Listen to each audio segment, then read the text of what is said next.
अब हम देखेंगे कि ऑर्डर बाई क्लास को हमने कैसे यूज़ करना है स्टेटमेंट के साथ, सेलेक्ट के साथ। ऑर्डर बाई क्या चीज़ है? ये डाटा को सॉर्ट करने के लिए इस्तेमाल होता है। तो इसकी एग्जांपल हम देखते हैं यहाँ पे। ये लिखा है select starring from E M P order by ename. Order by ename, data वही है हमारा, वही 14 रोज हैं, लेकिन इस बार डाटा सॉर्टेड फॉर्म में डिस्प्ले हुआ है तरतीब के साथ। मतलब ई नेम में आप देखें डाटा सारा जो हमारा डिस्प्ले हुआ है वो ई नेम के हिसाब से तरतीब लिया गया है। मतलब पहले ए से शुरू होने वाले सारे नाम आ रहे हैं, फिर बी वाले आ रहे हैं, फिर सी वाले एंड सो ऑन, आखिर में हमारे पास इस तरीके से आप नोट करें ये सारा डाटा हमारा ई नेम के ऊपर सॉर्टेड है। तो इसको हम एग्जांपल को चला के देखते हैं। Select static from E M P order by ename, execute करें तो ये हमारा डाटा जो है ई नेम वाइज सॉर्टेड हो गया है अल्फ़ाबेटिकली। तो सॉर्टिंग जो है वो मल्टीपल कॉलम्स के ऊपर भी हो सकती है पहले, बल्कि मल्टीपल कॉलम से पहले हम ये देखते हैं कि सॉर्टिंग जो हमने की है, तो जो तरतीब लगाई है हमने, ये अभी अल्फ़ाबेटिकली है, फ्रॉम ए टू जी है।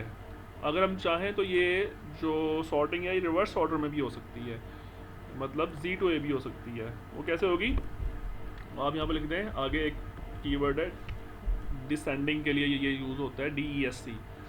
अब वही डाटा डिस्प्ले होगा लेकिन रिवर्स सीक्वेंस में। तो देखें वार्ड अब पहले आ रहा है, टर्नर बाद में आ रहा है, अब वो ए से आए वाले जो हैं वो एंड में आ रहे हैं। तो ये जो सॉर्टिंग है रिवर्स हो गई, डिसेंडिंग ऑर्डर में हो गई। तो ये उसने एक डिसेंडिंग ऑर्डर की एग्जांपल दी है, लेकिन इसने सैलरी वाइज सॉर्ट कर दिया है। तो सैलरी वाइज अगर आप इसका आउटपुट देखें तो पहले सबसे ज़्यादा जिसकी सैलरी है वो आ रहा है, फिर उससे कम वाली, फिर उससे सबसे आखिर में सबसे कम वाली आ रही है। तो जो सॉर्टिंग होती है वो अल्फ़ाबेटिकली अगर आप करें तो असेंडिंग कैसे होती है, A to Z होती है, डिसेंडिंग होती है Z to A। और सैलरी अगर आप नंबर वाइज सॉर्ट करते हैं तो अगर छोटे नंबर पहले आ रहे हैं और बड़ा नंबर आखिर में आ रहा है तो वो असेंडिंग है, और अगर आप डिसेंडिंग में करेंगे तो बड़ा नंबर पहले आएगा, छोटा नंबर एंड में आएगा। तो ये ऑर्डर बाई की एग्जांपल है। ऑर्डर जो है ऑर्डर बाई हम लगा सकते हैं मल्टीपल कॉलम्स के ऊपर भी लगाया जा सकता है, एक से ज़्यादा कॉलम्स के ऊपर। वो कैसे? आप पहले आप देखें इसको, इसकी एग्जांपल देखें। ऑर्डर बाई डिपार्टमेंट नंबर हम करते हैं तो ये डिपार्टमेंट नंबर बाई सॉर्ट हो गया, पहले 10 वाले आ रहे हैं, फिर 20 वाले आ रहे हैं, फिर 30 वाले आ रहे हैं। अब अगर आप नोट करें तो ये 10 वाले जो हैं इसका एक सेट बन जाएगा, ठीक है, 10 वाले का एक सेट बन गया। एक बन गया हमारा 20 वाले का सेट, ठीक है, ये 20 वाला पूरा सेट बन गया। फिर बन गया हमारा एक 30 वाला सेट बन गया। अगर हम इन 3 सेट हमारे बन गए, इन 3 सेट्स के अंदर हम चाहें तो मज़ीद सॉर्टिंग भी हो सकती है किसी और कॉलम के हिसाब से। मतलब उसने दूसरा कॉलम कौन सा लिखा है, सैलरी, आप यहाँ पे लिखें दूसरा कॉलम कोमा।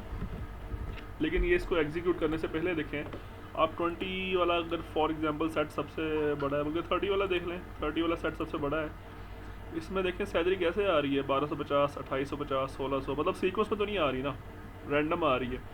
अगर हम ये इस क्यूरी को एग्जीक्यूट करते हैं, अब आप देखें कैसी आ रही है। 30 के अंदर देखें अब सैलरी सॉर्टेड हो गई, 30 के अंदर सॉर्ट हुई है, पहले छोटी फिर बड़ी फिर उससे बड़ी फिर उससे बड़ी, सो ऑन।